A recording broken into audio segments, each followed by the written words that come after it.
hello to everybody from Fieldhouse Equestrian Centre. Now, while we are unable to do our normal pony club activities, we're going to try to do some of the badges online to allow you all still to participate in some pony club activities while you can't come up for your lessons for the normal rallies. The badge we're going to do today is building show jumps. So what we're going to do first is look at a few different types of show jumps that you can get. So we'll just move into the arena. And the first one we're going to look at here is a cross pole. Now this is probably what most of you jump first when you're warming up. It's a really nice fence to start off because it guides us to jump in the centre of the fence. We can make it very, very low. Now this cross pole could be jumped in either direction and it's quite easy to alter the height of it. Now moving round, we have here an upright fence. Now an upright fence means that it's just straight up and down, so there's no spread on it at all.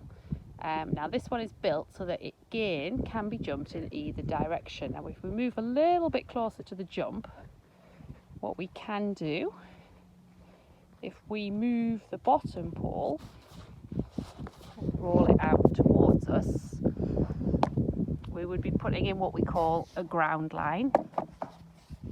So we'll just stand back and have a little look at that. So if we roll the pole out towards us, we now have what we call a ground line. So this jump could then only be jumped in the direction we are facing now. So if we go and have a little look from the other side,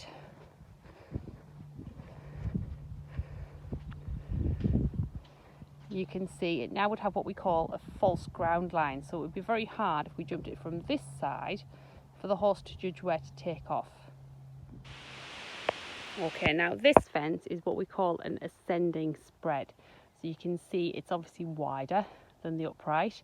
The front is always lower than the back in an ascending spread, and this one has a cross pole in front of it. We're going to show you another alternative in a minute of an ascending spread too, and we'll also pop some little fillers in so you can see where you would position the fillers if you were going to build a fence with fillers. Now this fence is also an ascending spread. It's now got a straight bar across the front and we've put some small fillers in front as well, but again the back bar is slightly higher than the front. This type of spread is generally quite inviting to jump. It's because it encourages the horse to pick up in front.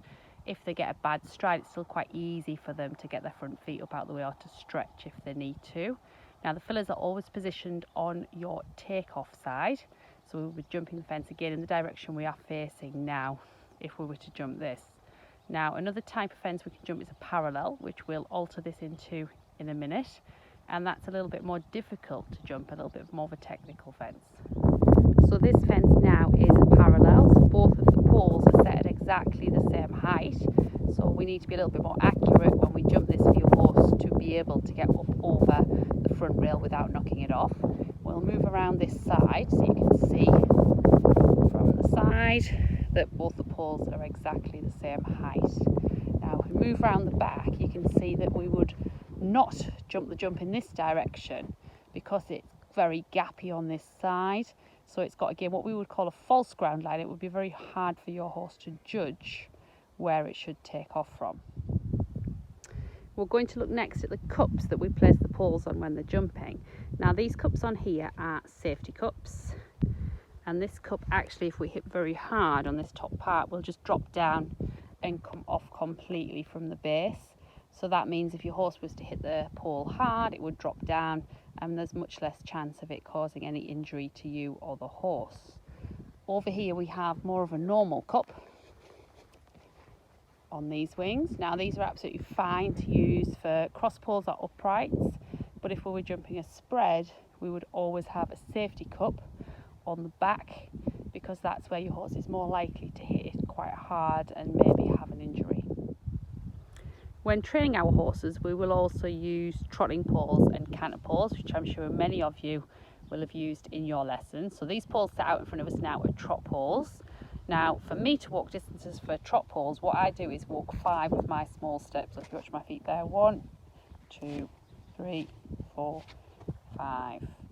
Now, obviously that will be a little bit different for everybody depending on the size of your feet.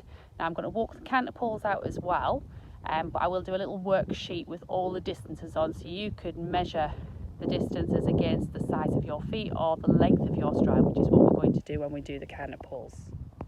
So these pulls are obviously set a lot further apart, and these pulls can be done in canter, so your horse would take one canter stride over each pull. So to walk these distances, we would do one long stride, so it would be one step, 1, 2, 3.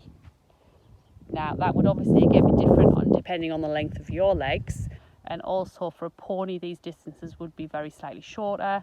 For a very large horse the distances would be a little bit longer. But again, I'll do a worksheet with all these distances on for the trot pulls, canter pulls, and for your doubles as well. If we look at this line from our purple upright to the barrel jump, this is actually a 2-stride double. So that means that your horse would land, it would have 2 canter strides, and then take off again over the red jump.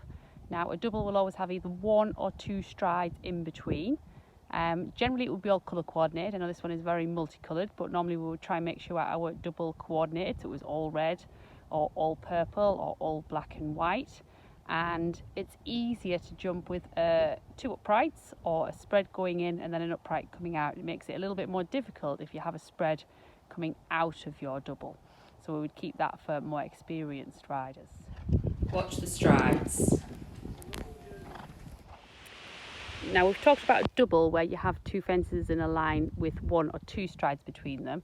Now a double would always be numbered, if it was say number 3, as 3A and B, so it's all classed as a single fence. Now if we have 2 fences in a line with more than 2 strides, we call that a related distance. So you could have 3, 4, 5, 6 strides in between them, and they would be classed as 2 separate fences, so maybe fences 3 and 4. Now when you're building a course, again your double shouldn't come up too early in the course. We wouldn't want to have a double before number 3. A related distance, as long as it's a kind one, could come up quite early in the course.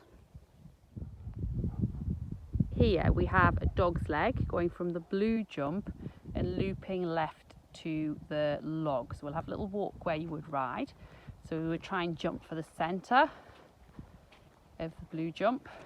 And then as we land from the blue jump, we would start to curve our line, so then we could jump nice and straight over our log jump here as well. And this could be jumped from the opposite direction too, so we could jump the black jump nice and straight and then curve a little to the right to jump the blue jump nice and straight. And that's called a dog's leg because it's got like a little kink in the middle of it, like a dog's back leg would have. So when we consider building our course, we want a little bit of variety. We want probably half upright and half spread fences, some of the spreads to be ascending and maybe some to be parallel. We would like a few fillers in. Now the fillers can be at the spread fences, as we have on the purple one there. Those types of fillers can also be used on upright fences as well, but remembering that your filler is always placed on the takeoff side. Now when we start a course, our first fence should be quite inviting, so it's normally kind to have quite a nice ascending spread to start, maybe heading towards the gate to encourage the horses forward, and then everything else needs to flow, so they can run down the long sides, they could come across long diagonals or short diagonals. In a larger arena they could come back and down the centre line, but every turn that's made should be made quite easily in canter. We also want plenty of changes of direction, so your course should be again as much as possible equally on the left and on the right rein. So to achieve the badge, what I would like you all to do is to watch this video, make some notes on the different types of fences, where you might position them, and I want you to build me a short course of between 7 and 9 fences to go in an arena. Think about the lines to make sure again they're nice and easy. Make sure you've got a double, a related distance, a mixture of uprights and spreads.